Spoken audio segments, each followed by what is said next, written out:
começando mais uma edição do Hora Extra e neste programa você vai conferir as seguintes notícias. TRT de Goiás promove encontro inédito com os estagiários de Goiânia e Aparecida de Goiânia.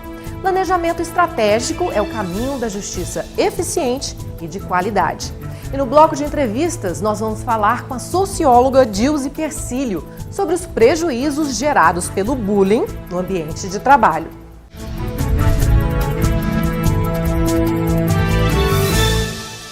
Como a Justiça do Trabalho de Goiás pode dar solução eficaz e célere a mais de 70 mil processos que ingressam anualmente nas 38 varas do trabalho no estado? A resposta pode ser o planejamento. E foi para tratar desse assunto que o TRT de Goiás realizou um encontro em que participaram desembargadores e integrantes do Comitê Gestor de Planejamento Estratégico da 18ª Região. O evento marcou o início das atividades que têm por objetivo acompanhar a evolução do planejamento estratégico do TRT, como explicou o presidente do regional, desembargador Mário Botazo. Aquele que foi planejado precisa ser reavaliado periodicamente, precisa ser olhado periodicamente para saber em que direção que nós vamos, em que velocidade nós vamos, se estamos realmente progredindo no sentido de alcançar as nossas metas e nossos resultados ou não. Ou seja, é uma atividade que acontece agora pela primeira vez, simplesmente porque é a primeira vez, mas isso vai acontecer sempre, muitas outras vezes. O encontro contou com a participação do juiz auxiliar da presidência do Conselho Nacional de Justiça, Antônio Braga, que falou da necessidade dos tribunais se planejarem, exigência decorrente dos avanços tecnológicos que estão permitindo aproximar as instituições. Olha, já é fato que isso é indispensável, que não é possível sobreviver sem isso. As mudanças de integração, por causa da tecnologia, por causa das novas ferramentas de se fazer qualquer atividade humana hoje, obrigam que nós alteremos tudo com o que estamos acostumados. E para fazer essa alteração de forma eficiente, nós precisamos de uma ciência, que é o planejamento estratégico, ou seja, saber fazer levantamento de dados, saber diagnosticar a situação da justiça, saber projetar as ações e os seus efeitos para o futuro. O diretor do TRT da 23ª Região, José Barbosa, falou da experiência do Tribunal Trabalhista do Mato Grosso, que iniciou o processo de implantação do planejamento estratégico em 2008 e começa agora a colher os resultados. Para ele, um dos fatores que podem atrapalhar o desenvolvimento das ações é a expectativa de se obter resultados num curto prazo. Bom, a gente vem num processo de construção, de elaboração e de execução do planejamento estratégico na 23ª Região desde o ano de 2007, quando começou então aquela gestão.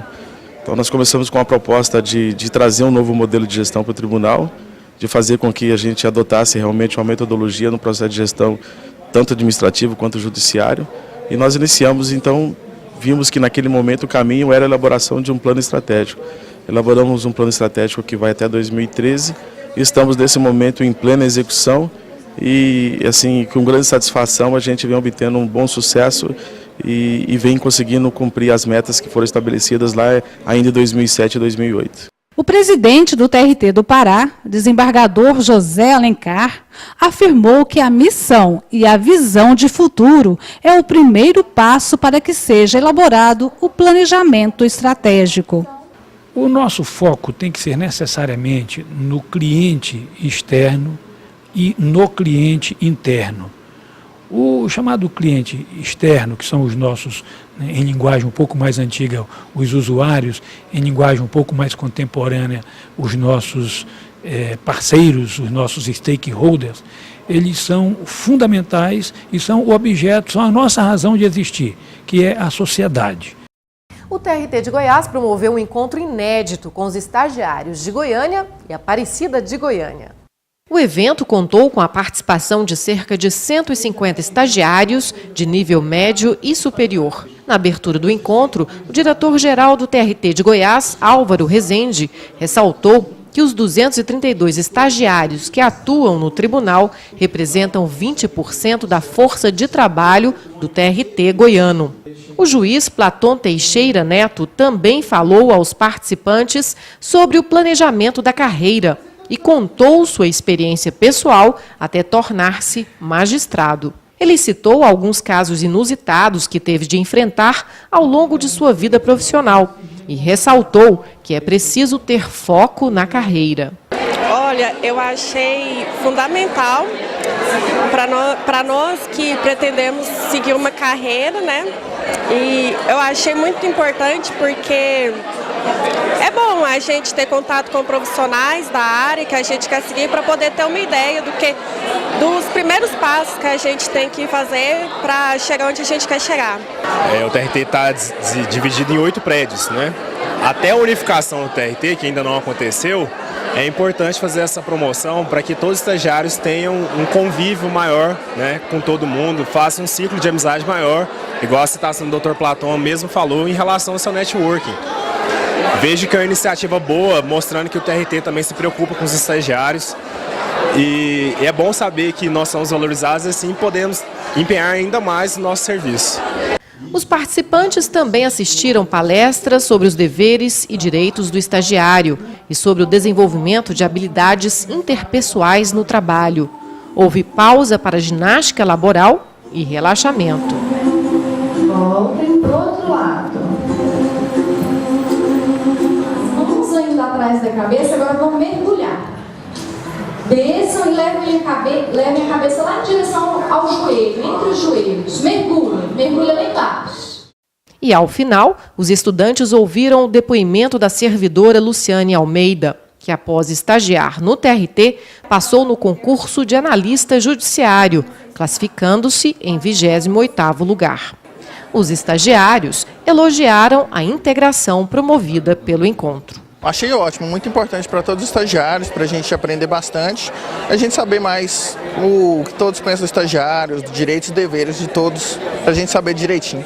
Olha, a que me chamou mais atenção foi o doutor juiz, doutor Jorge, no qual ele relatou sua história, o que ele passou, as dificuldades que ele passou, que ele mostrou pra gente que não foi fácil, mas também não é impossível. Se a gente tiver organização, determinação, temos tudo para chegar a um futuro vitorioso.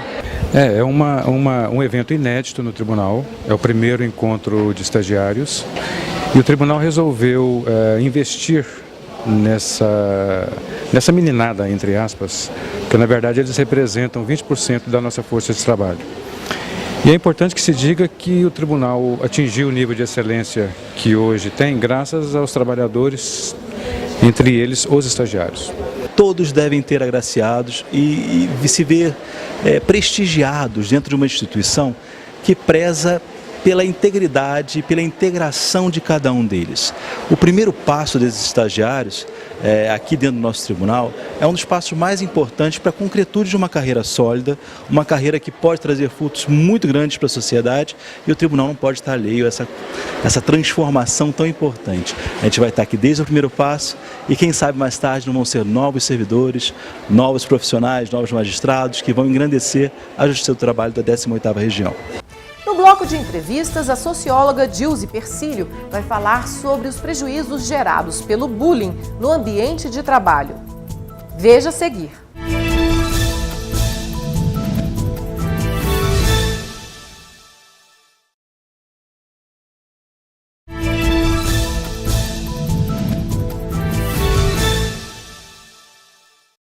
Fofocas, intimidações, manipulações. Comportamentos que fazem um profissional se sentir humilhado no ambiente de trabalho. O bullying é um mal que atinge não só a escola, também existe nos espaços corporativos e é muito mais comum do que se imagina. Para falar sobre os reflexos do bullying na vida do empregado e na empresa, conversamos hoje com a socióloga Dilze Persílio, que também é presidente da Associação Brasileira de Recursos Humanos, seção de Goiás, e diretora da Apoio Consultoria de Negócios. Dilze, obrigada por sua presença aqui no Hora Extra. Muito obrigada pelo convite. Seja bem-vinda. O que poderia caracterizar o bullying no ambiente de trabalho? Uma situação de desconforto que é recorrente, gerada por comentários, por e-mails, da mesma forma que a gente tem premiações para o funcionário que se destacou, principalmente na área comercial, tem algumas empresas que às vezes fazem algumas brincadeiras, dão um troféu abacaxi, digamos assim, para aquele colaborador que não foi tão bem, ou não bateu metas, ou brincadeirinhas sem graças que acontecem entre colegas, às vezes uma forma mais agressiva da chefia falar com ele. Isso tudo pode ser caracterizado bullying, ou como a gente falava antes de surgir essa ideia do bullying, essa expressão de bullying nas escolas, trabalhava muito com o termo assédio moral, que em inglês é bullying at work, e a gente trouxe a palavra bullying. Então, na verdade, quando a gente fala de bullying, a gente está falando também de assédio moral. Existe alguma diferença entre os dois conceitos? Não, eles são iguais. É só uma expressão que se aportuguesou e depois, devido à utilização fora do ambiente de trabalho do bullying, trouxe novamente essa expressão do bullying para dentro das empresas. E quais são as formas mais comuns de intimidação?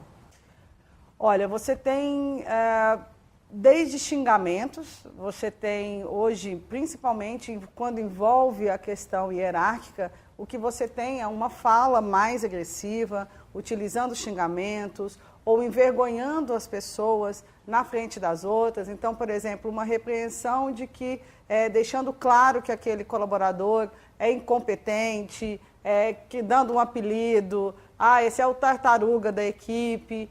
Isso vem muito dentro dessas relações de poder, muito ligado à forma como a chefia age com esse subordinado. O bullying, ele é uma percepção, então, obviamente, ela é subjetiva, e essa é a grande dificuldade, às vezes, até desse gestor perceber que ele está praticando bullying com esse colaborador. Na percepção dele, às vezes, ele não está fazendo nada de diferente, e não ser repreender, normalmente, o subordinado dele. Mas aquela pessoa pode estar se sentindo constrangida e um apelido ou um termo ou uma expressão mais agressiva e que seja recorrente, isso pode ser caracterizado como bullying. Quando a gente está falando dos colegas de equipe, não é a questão agressiva, mas é a questão jocosa. Aquela brincadeirinha, aquela ironia, aquele apelido, situações, por exemplo, de com relação à mulher, de que essa daí tem algum relacionamento com a chefia, por isso que ela está sendo promovida. Então, tudo isso são formas de constranger as pessoas dentro da organização de trabalho. Você falou da questão da intimidação vertical, ou seja, do patrão para o empregado, mas também existe entre os colegas, né? Existe entre os colegas. Uma diferença entre o bullying, o assédio moral e o assédio sexual, que foi quando se começou a discutir isso, veio lá da questão do assédio sexual, que é uma coisa muito mais forte. Você tem um superior abordando o subordinado, independente do gênero, do sexo, é mais fácil de se perceber, é mais agressivo. E o assédio sexual, ele tem a questão hierárquica. Já o assédio moral ou bullying, ele não necessariamente tem que vir de cima para baixo. Às vezes você pode até ter, muito difícil, mas, por exemplo, chefias que a própria equipe se junta e pratica um bullying contra essa chefia imediata, fazendo, por exemplo, constantes bypass, ou seja, passando por cima dessa chefia e chegando para questionar ou para constranger até mesmo a chefia média perante a uma diretoria. A gente acha que às vezes o chefe não sofre bullying, mas, por exemplo, aquele chefe novo, que não é da área e pega funcionários com 30 anos de empresa, vamos supor, que sabe tudo do operacional, praticam essas brincadeirinhas, essas fofocas, dizendo que ele está ali por indicação e que ele não tem competência, e vão constrangendo essa pessoa, e pode sim caracterizar uma situação de bullying. É obviamente mais difícil, mas também pode acontecer. E quem são as principais vítimas, além do chefe? A principal vítima é o colaborador mais relacionado ao chão de fábrica, que aí eu tenho ali uma série de colegas que muito próximos e muitas brincadeirinhas e aquela pressão também do chefe e aquele constrangimento do chefe, e também níveis que a gente chama médios da área administrativa da empresa, né? Que são as pessoas que ouvem muito de cima para baixo e muito dos colegas também. Você que lida, né, trabalha com as empresas nessa área de gestão, como é que as empresas podem ser preparadas para logo detectar casos de bullying, né, para que isso não constrange as pessoas, não leve a consequências mais sérias? Olha, essa ação proativa, ela tem que vir muito da área de recursos humanos. Porque nós, da área de recursos humanos, eu brinco que a gente se a gente não tomar cuidado, a gente fica o presidente da Rádio Peão. Ou seja, não adianta, todo o RH, se esse RH é próximo do colaborador, que é o que o RH deve ser, ele vai perceber essa informação. Ele acaba ouvindo o que está acontecendo através da famosa Rádio Peão. Aí é importante que o RH ele não se negue a intervir. Não ache que isso é uma brincadeirinha, são colegas, está tudo bem. E ele seja mais positivo, chame essa chefia e, de alguma forma, traga essa situação sem revelar nomes, porque senão você cria mais embate, ou chame aquele colega, chame os dois, coloque os dois para conversar. Eu digo que a conversa é a melhor forma de você evitar qualquer tipo de bullying dentro da empresa. Mas no próximo bloco nós vamos continuar falando sobre as consequências do bullying no ambiente de trabalho, na vida pessoal do empregado. Daqui a pouco voltamos.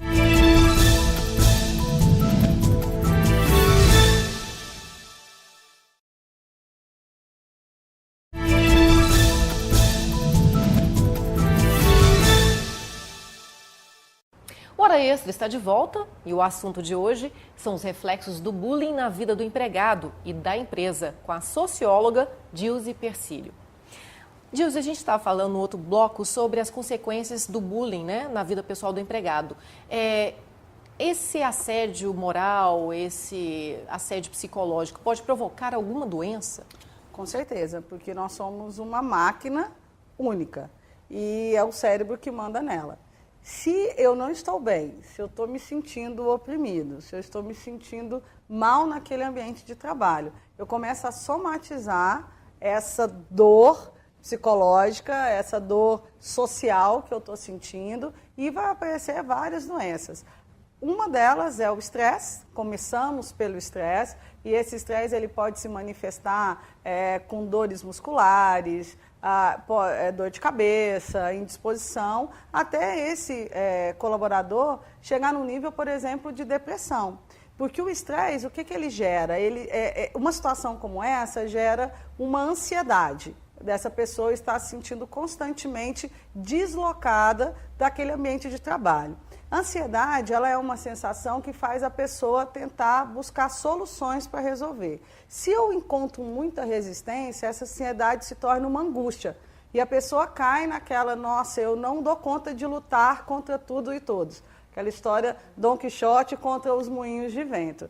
Quando ela chega nessa situação de embate, de angústia, a tendência dela é desistir. E quando ela desiste, é o que a gente chama da depressão, que é aquela sensação de que eu não tenho forças, não dou conta de agir. Então, esse assédio, esse bullying, ele pode continuar na questão mais psicológica, psíquica, gerando uma depressão, ou pode se manifestar em doenças fisiológicas mesmo, gripe, dor de cabeça, toda aquela sensação de mal-estar, até porque se o meu problema está no trabalho, o meu cérebro, eu vou inconscientemente ficar doente para não ir trabalhar. E aí a pessoa vai no médico, não sabe de onde que está vindo aquilo, e aí é o quê? Consequência dessa doença gerada dentro do ambiente de trabalho. E no caso, os prejuízos também são grandes para as empresas, né? Sim, porque você tem afastamentos, você tem a perda da produtividade, que mesmo essa pessoa estando lá, se ela está numa situação de estresse, de desencaixe tão grande, a tendência dela é não ser produtiva. Então, mesmo que essa pessoa não se afaste, a produção dela cai infinitamente e o clima fica pesado. E se você tem pessoas descontentes, a famosa a maçã podre nas outras maçãs, então não que ela seja uma maçã podre, mas ela está se sentindo uma maçã podre e a gente, como eu brinco, a lente do óculos dessa pessoa vai estar sempre cinza, então ela não vai ver cores, ela não vai ver felicidade, ela não vai ver alegria. E ela vai contaminar a equipe com essa mesma situação. Então eu começo a ter uma empresa onde o clima fica pesado e se o RH não intervir fortemente na gestão desse clima, vai ter problemas. Aí eu vou ter pessoas afastadas, eu vou ter um turnover extremamente elevado e aí as coisas para a empresa vão tendendo a ficar cada vez pior. E economicamente também é um prejuízo grande por causa das ações judiciais que podem ser movidas contra a empresa. Exatamente, porque hoje você tem formas de registrar esse bullying. Então, ele começa com uma percepção subjetiva, mas eu posso começar a registrar, eu posso ter e-mails ofensivos que eu vou guardando, eu posso até mesmo, dependendo, gravar conversas, eu posso ter o meu colega que também está se sentindo assim como eu e ele vai ser uma testemunha para mim e eu para ele nessa questão do bullying e isso aí vai trazer com certeza ações para a empresa. Certo. E você poderia citar alguns exemplos concretos que você já se deparou na vida profissional, lidando com as empresas e com os empregados? Você tem, por exemplo, situações que o chefe convoca reuniões e deixa muito claro para a equipe de que vocês estão aqui, vocês estão sendo pagos para fazer e não para falar. Vocês vão me ouvir, eu que determino, e vocês não são competentes. A gente tem empresas, uma empresa em específico, uma empresa transnacional, que a gente não vai falar o nome, obviamente, mas podemos falar do ramo de bebidas, que ela se caracteriza como uma empresa onde você agredir verbalmente um colaborador com palavras de baixo calão mesmo, é normal. Empresas, por exemplo, onde a pressão ela é vista como normal. E essa empresa é uma das campeões de ações de bullying e de assédio moral. Então, essa situação é muito comum. E entre os colegas, você tem, por exemplo, vai ter uma festa de aniversário, você tem aquela pessoa que não é convidada, você tem e-mails engraçadinhos com uma piadinha que lembra aquela pessoa, você dá apelidos para aquela pessoa, você hoje, que agora temos as redes sociais, você posta coisas contra aquela pessoa, isso aí, infelizmente, é muito recorrente nas empresas. Existem também aqueles casos de pessoas que chegam no trabalho, pessoas novas que chegam no trabalho, um estagiário, uma profissional nova, e ela acaba não sendo bem aceita. Eu já vi isso na minha vida profissional. Assim, as pessoas têm uma certa relutância em aceitar aquela pessoa nova no ambiente de trabalho. Isso acontece muito também? Sim, acontece. É muito interessante a sua pergunta, porque a gente tem aí duas questões. Você falou de estagiário, então vamos pegar estagiários, menores, aprendizes, aquele auxiliar que está bem ali na base da pirâmide. Esses são vítimas preferenciais do bullying porque são pessoas, por ser principalmente o estagiário, menor aprendiz ou aquele auxiliar, vira o famoso pau para toda a obra. Essa falta de uma descrição de função, isso pode acarretar num constrangimento, porque começa a se pedir coisas para essa pessoa que não fazem parte da função. Tem-se um jargão onde se fala não é estagiário, é o escraviário. E aí você começa, o escraviário, o menor aprendiz, às vezes é chamado de um molecular, que eu mando o moleque lá, que o moleque vai buscar. Isso são formas extremamente agressivas. E aí, quando eu não tenho essa descrição de função, um exemplo, não sei se você viu uma propaganda de concessionária, de uma marca de concessionária, que ele vai receber os clientes, aí a pessoa abre a porta e todos os clientes passam por cima e ele fala assim, estagiário. Isso é uma prática de bullying. Dilze, muito obrigada por essa bela entrevista. O assunto é muito interessante e poderia até render mais. Com certeza. E eu estou sempre à disposição de vocês, do TRT. Agradeço muito a oportunidade de estar participando. Muito obrigada. O Hora Extra fica por aqui. Você pode acompanhar as notícias no TRT de Goiás, no Facebook e no Twitter também. Obrigada por sua atenção e até a próxima semana.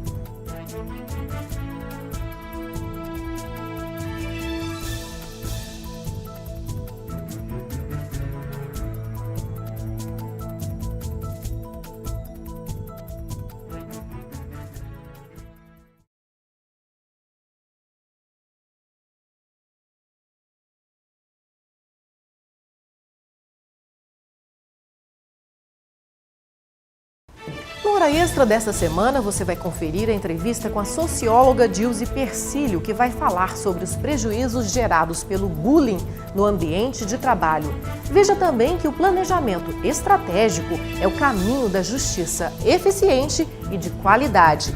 Confira ainda o encontro inédito realizado pelo TRT de Goiás com os estagiários da 18ª Região.